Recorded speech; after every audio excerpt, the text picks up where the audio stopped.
Hi, welcome to the Quakes Motel. My name's Conan. In today's video, I'm going to show you how to use the mother ducker for creative sound design.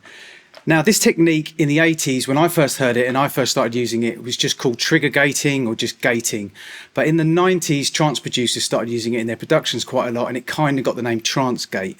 So a lot of people know it as trance gating, trigger gating, gating, etc. For the sake of this video, I'm just going to call it gating. Let's jump in.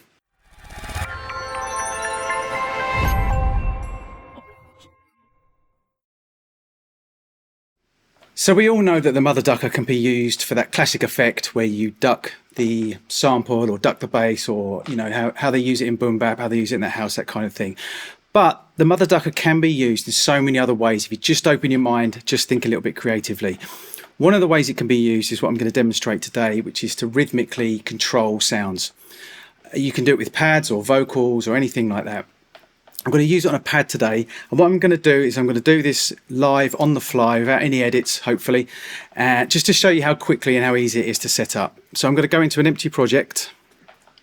I'm going to keep it at 120. I'm going to take it at 4 bars. Track 1, I want to put the pad sound. Track 2, I'm going to put the hat sound.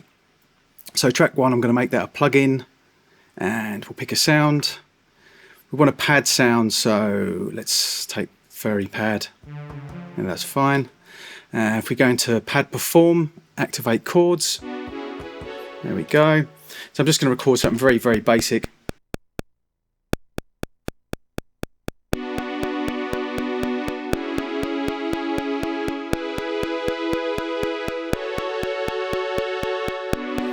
Like I said, very, very basic. I just want to make sure this is all in the right spot.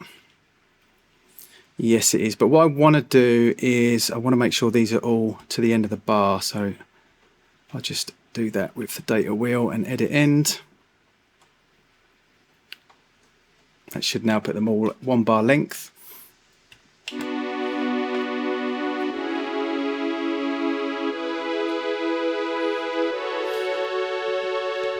As I said, very, very simple. I'm not trying to win any Grammys. Track 2, we want a drum program. So I'm going to use a hi-hat. Now, bear in mind the sound that you use to trigger the gate does have an effect on how it triggers.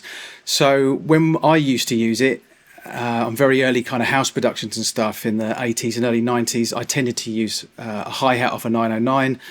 That was the kind of technique that most people tended to use. So I'm going to use a hi-hat here. So I need a hi-hat, obviously. So let's go into my drum folder. Let's take a hat. Closed hi-hat's the best one to go for. That sounds fine. Let's load that in. Okay, so now I want to think about how I want the rhythm to go on the actual pads. So I'm going to write that in.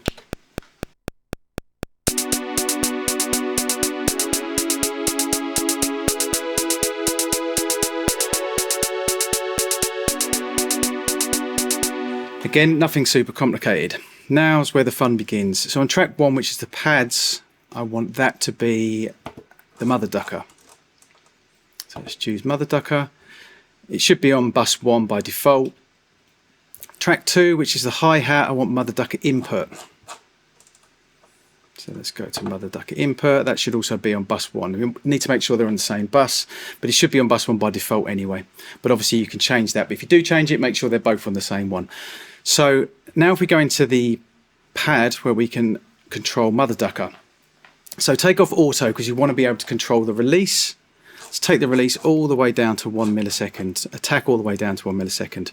Ratio, we want maximum effect, so let's put it all the way up to 100. And then what I'm going to do is I'm going to take out the hat because I don't need it. You don't need to hear the hat, you just need it to trigger. So if you turn it down here, it will still trigger, but you won't be able to hear it. So let's go back into the pad, back into mother ducker.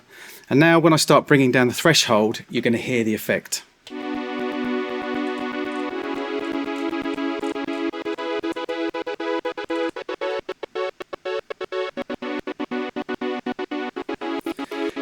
Now you can hear there's a little bit of clicking there. That would be because I've got the attack too fast or the release too fast. So now you just want to kind of dial it in to get the sound, whether you want it to be kind of mellow or quite sharp. So you can use the attack or release to manipulate that.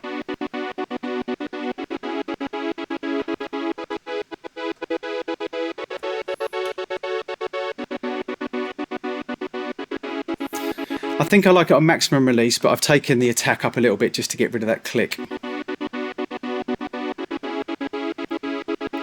So there you go to start with. Great, now I've got my gated pad, brilliant. But as is always the case with the MPC, there's little quirks here and there. So I want to put a kick drum over this, and I'm going to put a kick drum over it because I want to demonstrate what can actually happen. So we'll make another drum program, and in this drum program I'm just going to have a kick. So let's come out of here, let's go into kicks. That kick will do fine, don't really bother what kick it is. Okay, so what I need to do here, because it really throws you off, is I'm going to mute this and I'm just going to write the kick in.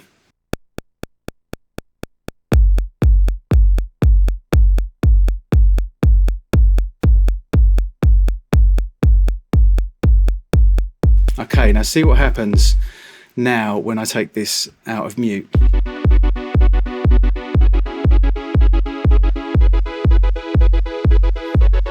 It's not quite on the beat, is it? It's not sitting. So what you need to do, actually it's the hat program, isn't it? Sorry, but what you need to do is you need to go into the hat program and you need to nudge it very, very slightly to get things where you want it. So if you select everything apart from the first one, I think I've got there, yep. Have nudge turned on, but have don't snap, because what you want to do is you want to nudge it very, very slightly. And what don't snap does is it doesn't nudge the notes to what you've got set in time correct. So it's kind of like freehand, you know, which is also really, really good for programming drum beats as well. So whilst playing, what I'm going to do is I'm going to gradually shift the hi-hat, and that's going to bring the gate in time.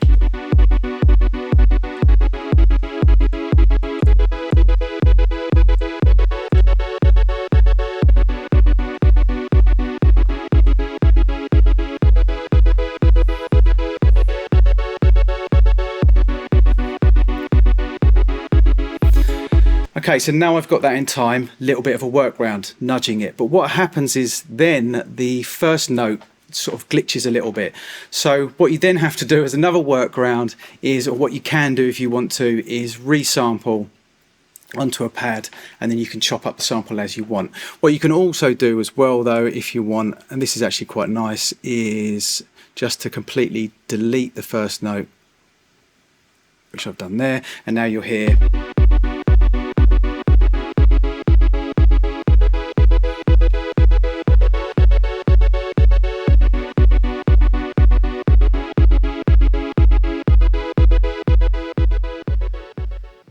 So there you have it. You can use Mother Ducker creatively. Just open your mind a little bit, break some rules, push the limits. I've used it for dynamic compression, for de-essing, for ducking, for gating. You know, it's the only sidechain facility we have in the MPC at the moment. Akai, I hope you're listening. So you have to find little workarounds, you have to find the little quirks, and then you can, once you've got a grip on those, you can be creative with it. So I hope that helps. I hope you can think of other things that you can do creatively with it as well. So thanks for watching. Please subscribe for more mixing, mastering and MPC tutorials and reviews. This is The Crates Motel. My name's Conan. Until next time.